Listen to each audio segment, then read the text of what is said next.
All right, we're live. What's going on, everyone?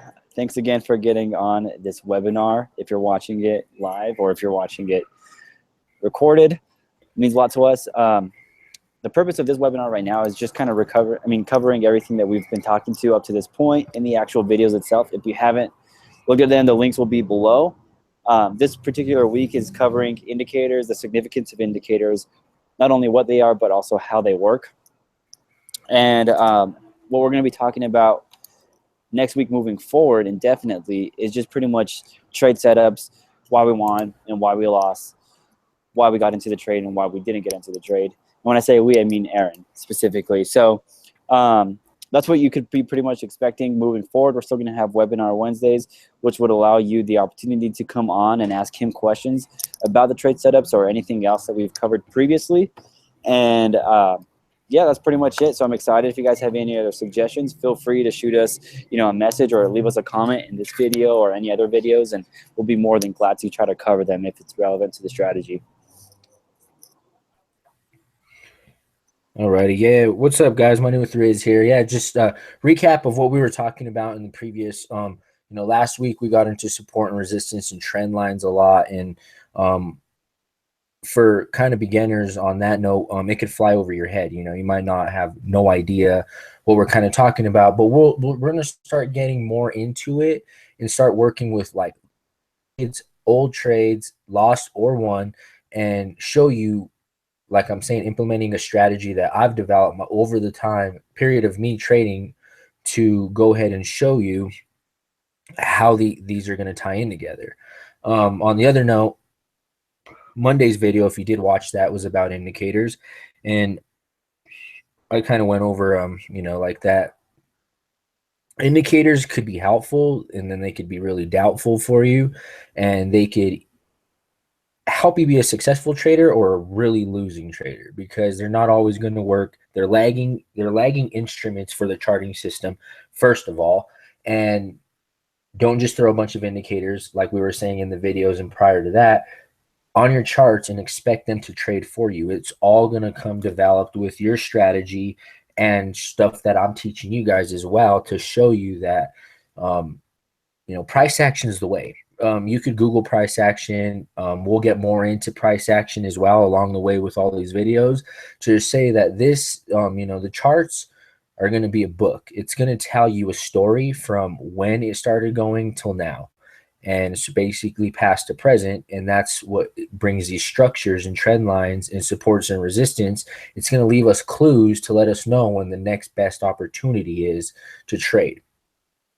And that's why I want to take time to let you guys know, though, questions, guys, questions out there. There's no such thing as dumb questions. You could even ask a question all the way to like, what broker do I use?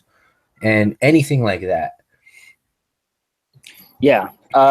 Going based off of what Aaron was talking about, indicators, he's extremely right. Don't use them. If you saw in the video, he was saying use them to help you, but don't use them solely to be the determination of whether or not that trade is going to be profitable or not, because he's completely right. They are lagging indicators, and then you should be using them to supplement your actual strategy itself. And the more it's based off price action, the more lucrative and successful you're going to be, just based off experience. Obviously, people have different strategies, but that's kind of what we've been doing. And yeah, like he was saying, no dumb questions, guys. There's a lot of people who have been reaching out to us on our social media, and they're asking us questions, and we're able to like answer them whenever we're not on these videos. So feel free to reach out to us on social media, email, but preferably if you could get onto these webinars, that'd be awesome. Like I said, every Wednesday at 7 o'clock. So yeah, every Wednesday at 7 o'clock. And then I try to push out a video if I'm not super busy on the weekend, because usually that's like family time for me and I just kind of enjoy it. But usually they help me out anyway. So, but I try to jam out all my content by the weekend so I can go ahead and have you guys, a video by Monday. So then therefore you guys are like soaking in that information that I dropped on that video. So Wednesday you guys could ask questions regarding that video or any other video all the way from the first episode, guys. It doesn't really matter, or it doesn't even have to be about the episodes. It can be a personal question that you have yourself.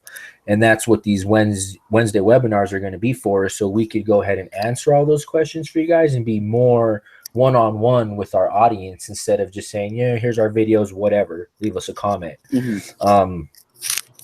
Or we're trying to keep in communication with anyone that's willing to learn and wanting to get their questions answered.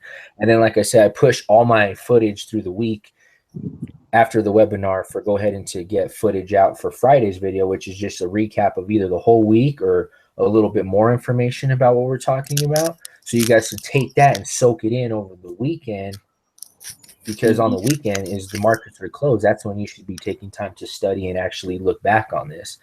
And I actually just got all the footage uploaded for Friday's video. This one's kind of a recap of the week that I had. This week has been a little rough. The prior ending of last week was rough as well. I had some losing trades. Like I said, you don't win them all.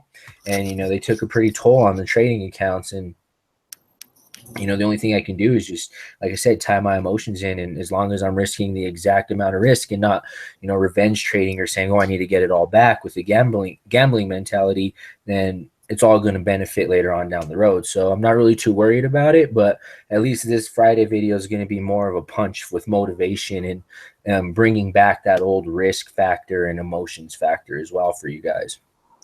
Yeah, and I think understanding that not every single trade that our team executes is going to be winning will help you understand that it's not going to be a winning scenario 100% of the time for you as well. Because what I've seen in a lot of other videos with individuals who are doing educational stuff on Forex, they're putting out this idea that you're winning 100% of the time, which is never the case. And if it is, it's not sustainable for much longer. So they'll probably either lose it all or lose a lot. So it's good to kind of have that reality in there as well, you know, showing you that if you do take a couple L's, it's no big deal. It's part of the game. Aaron was saying you don't revenge trade, then you're going to be solid. But that being said, I really wanted to go into asking you a couple of questions, Aaron. What type of indicators did you used to use? What are your opinions on a couples that you've heard of, if any? And just to kind of ask you a little bit more what's happening on Friday's video. So like what type of indicators did you used to use before you found this strategy? Before I really got into just trying to read price action and get that strategy conquered, which is the best strategy that you could have, because that's what's going to teach you how to trade regardless. I used to use RSI a lot, which is just a relative strength index indicator. And I'm going to get all this pulled up right now, then I'll screen share it for you guys. And then I used to use, what are they, Bollinger Bands? I hate these things. I'm not even familiar with them. But I'm just pulling a couple up, and I'm doing it on TradingView, so it's only gonna let me pull 3 up, and honestly 3 is too much anyway. But there should be another one here. Did you ever mess with the Ichimoku cloud? I mean, that was a huge thing for a minute. I know a couple people are still using it.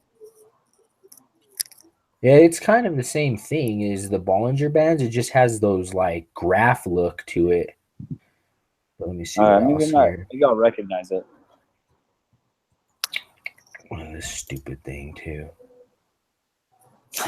Okay. MACD, stochastics. Yeah, exactly. So you know what we should get into as well, Aaron? What? Real quick is like Fibonacci stuff as well. Oh yeah, because that's a tool. I wouldn't even consider that an indicator. No, I know, but like probably next week when you go into like more in depth on entries. Yeah. No. Well, yeah. Maybe, but that's what we should just do next week. Then it's just exact entries on certain trades. Cool.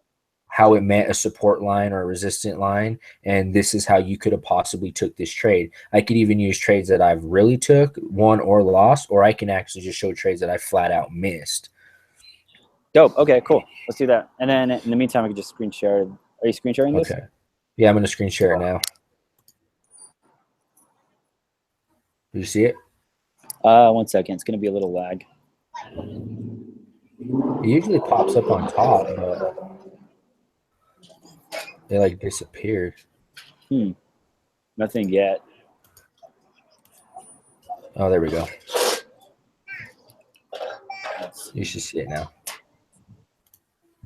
Maybe nothing yet. It says you're screen sharing. I'm screen sharing? It says I am. I don't know. I don't see it. Let me make sure.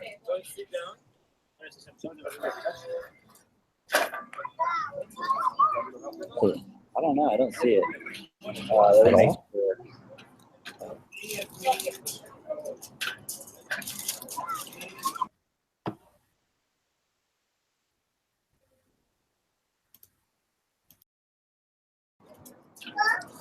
I can't even see you anymore, Aaron. Yeah, because I'm screen sharing. It doesn't show anything other than your little icon. Which icon? I can't even see you anymore, Aaron. Yeah, because I'm screen sharing. It doesn't show anything other than your little icon. Nothing. I don't see anything. No, it's just pitch black. Oh, let's see. I'll bring back my. I can see you now. That's Now weird. you see me, right? Yeah. All right, now I'm sharing.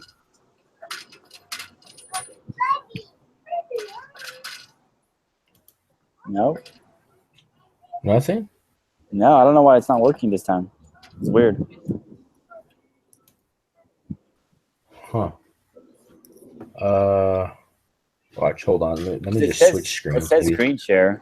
Oh, that's probably it. You're on the wrong screen. Do you see it now? Nope, just you.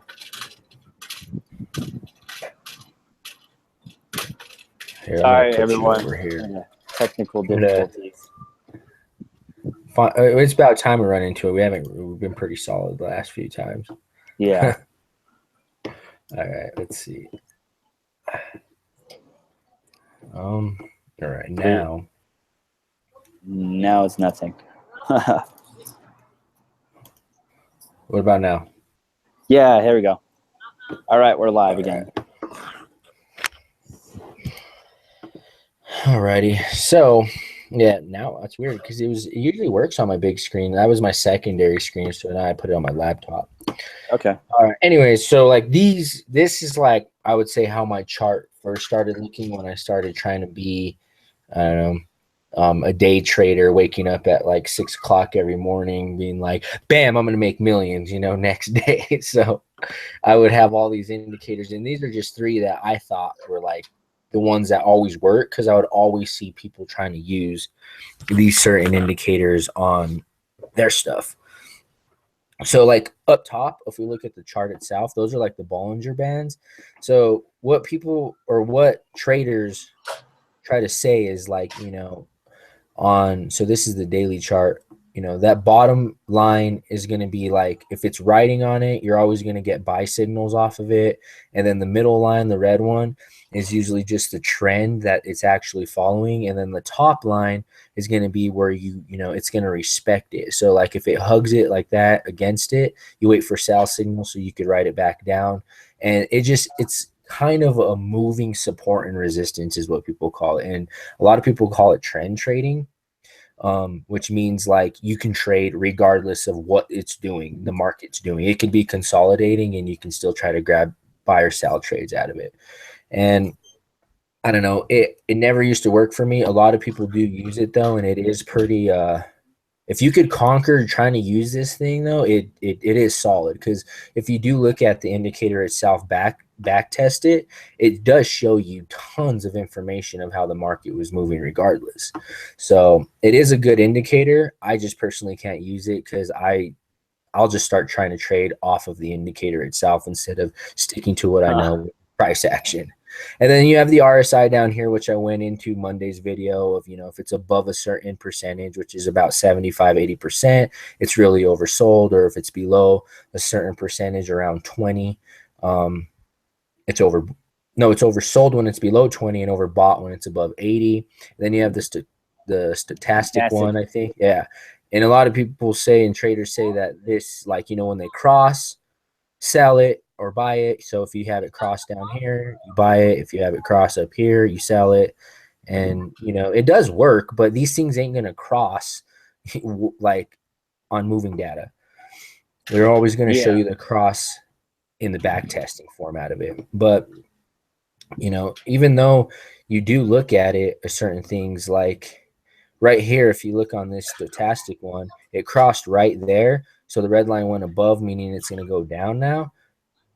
If you go straight up from that, there's really no down move at all.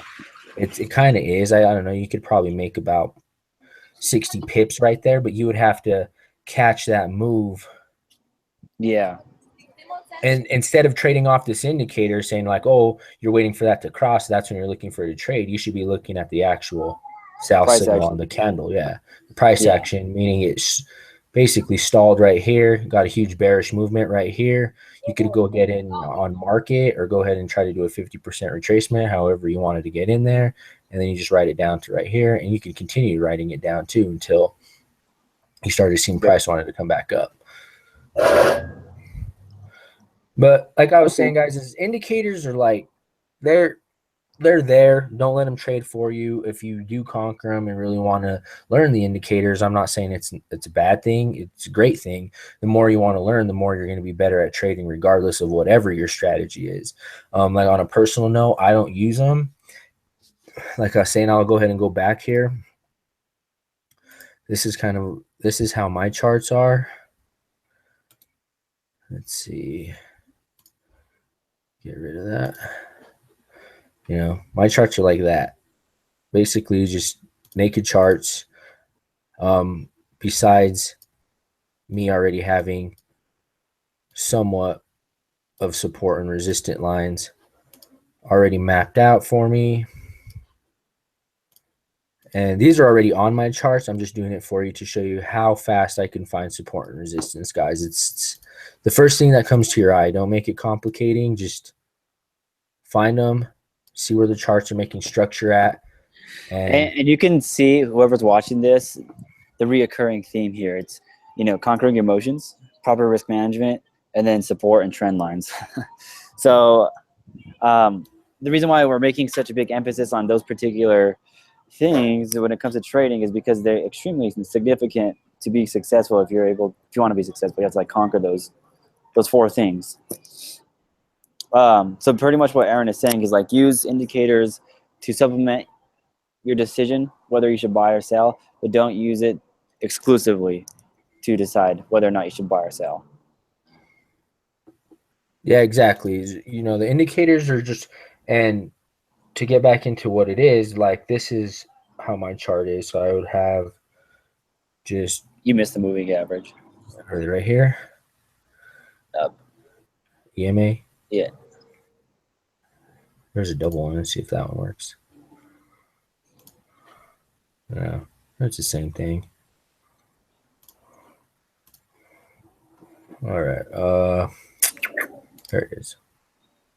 So add two of those. One at 20 and one at 10. Change the color to that.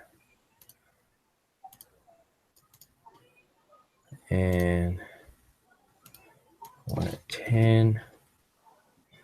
So, and what a moving average is for everyone, just in case they didn't see it, it's just taking the 10 and the 20 are the 10 last candles or the 20 last candles consolidated into a trend line. So that's what the EMAs are, moving average. Yeah, and it just shows me how the trend's moving, and it does the same. Like I said, that's what I'm saying. The Bollinger Bands, guys, they're like the same exact thing as this, just minus all the clusterfuck in the back. So that's why I use these ones, because it just shows me the trend of based off of that, and that's exactly how my charts look on MT4, the exact same way. Pretty bare in comparison to what you see with other people. Yeah, and sometimes I'll even delete stuff. So if I really want to get zoomed in, this will be how my chart looks, because I'm just concentrating on what price is doing within this area right here. And so right now, guys, this is the US yen. This is actually a possible setup. I didn't even snap to it until I started looking at it. And we got a rejection candle right here that formed. We got a gap up on the French election right here. We got a huge gap all the way to this red candle. Then we got bearish movement, and then we instantly got bullish movement right after. And then this candle was yesterday's candle, which closed today at 3, shot up. And this is, like I was saying, guys, resistant right there. Resistance, because this used to be support in the past, broke below it, and now it's treating it as resistance. And then we got a huge indecision candle right here just forming that it's saying price doesn't want to be there. So right now, yeah, this candle is going up in a bullish fashion, but this is what they call a 50% retracement. So honestly, if we came back to it, we would go ahead and look into the fib, like how Angel was saying. And a Fibonacci just uses mathematics to give you like ratios of the pip or the candle. Yeah. And what I'm going to do is, since this is the daily, you can't see all this nonsense right here. We'll drop into the hour so it can show us on a bigger frame real quick. So right here, the 0.5, that's the 50% retracement. So this is the previous candle that just happened right here. It went, it shot up, went to that resistant line that's right there. And then it shot right back down, which closed as an indecision candle. So now we're waiting for it, and it's actually already tapped the 50% retracement line. You would have set a sell stop or a sell limit right there. Put your stops above the high, and then go ahead and ride this thing back down, because the U.S., even if we jump all the way back to the daily, is in total bearish fashion right now. It's just totally downtrending. Even if we go to the weekly, huge downtrend. Yeah, but that was a setup right there, guys. Right there live, basically just showed you the setup that just happened. Some people would probably get in at 50% or 32% or a 68% retracement on the fib tool. And I'll get more into that next week. I'm glad that we did bring that up so I can show you entries, guys, because, a lot of people enter off the market. I don't enter off the market too much. I'm always trying to get in off a retracement. Retracement or a breakthrough. So it means it breaks through the high or the low of that candle that closed previously. Yeah. So I guess we could kind of talk about more about that next week, because we're going to be discussing entries, correct? Yes, exactly. Yeah. So we'll talk a little bit more about that in greater detail next week. And like I said, come on Wednesday to ask any particular, like, specific questions you may have. Until then, we're just going to shoot out some more videos on Friday and Monday as well regarding entries. So he'll talk about like the Fibonacci 50 retracement and then rejection candles and the patterns that are associated with those candles, right? Yeah, exactly. We'll go ahead and talk about the whole support and resistance and how trades work and how I've missed trades, won trades, lost trades, and how to enter those exact trades as well. Because sometimes you could actually set a sell or buy limit and it'll never be hit. So there is certain ways that you need to try to grab a trade, because if you don't concentrate and grab the trade right, then you could end up being a missing trade, and that trade throws 180 pips in your direction. So, and then you'll be like, shit, I should have gotten that trade. Kick yourself in the ass, probably drink yourself to sleep. Sounds like you are speaking from experience, Aaron. Oh, yeah. Anyways, thanks again for getting on this call, everyone. Means a lot. Come on, watch Friday's episode, and then, like I said, come on Wednesday's webinars so you can ask questions yourself about anything that we're discussing. Yeah, so any questions, guys, ask them. There's the Gram out there. There's Snapchat that you guys are seeing all the stuff on, the YouTube channel, the webinars, everything. Like I said, there's no dumb question. Every question's the same. Just ask it. And if we could answer it and we're actually hitting home for you guys on some of you beginning traders or certain traders out there that just are kind of looking for a different outlook, big thumbs up to you guys. And, I'm really glad that, for the support and all the stuff that you guys are giving back to us as well. So, let's go ahead and smash it. Awesome support from you guys. So we appreciate that. Truly, it means a lot to us. It's good to hear that we're actually being useful. Yeah, it does mean a lot. And like I said, we're always here. I'm going to stay dropping videos until, I'm about $80 million in the bank or something like that. But even then, I'll probably still drop videos for you guys. Yeah. But like I said, I appreciate you all. And then we'll talk to you guys on Friday. Aaron, we're going to be done, right? With the video? Yeah, it's already up, right? Yeah, I already uploaded it to the drive, so you guys will have a video Friday. Like I said, all motivation and basically tying back to the roots of risk and emotions. Yeah, and the reason why we're making such big emphasis on those components in trading is because they're that significant if you want to become successful. So thanks again for everyone getting on and watching. If you have any questions, like I said, shoot us on social. Until then, we'll see you guys on Friday. Later. Later.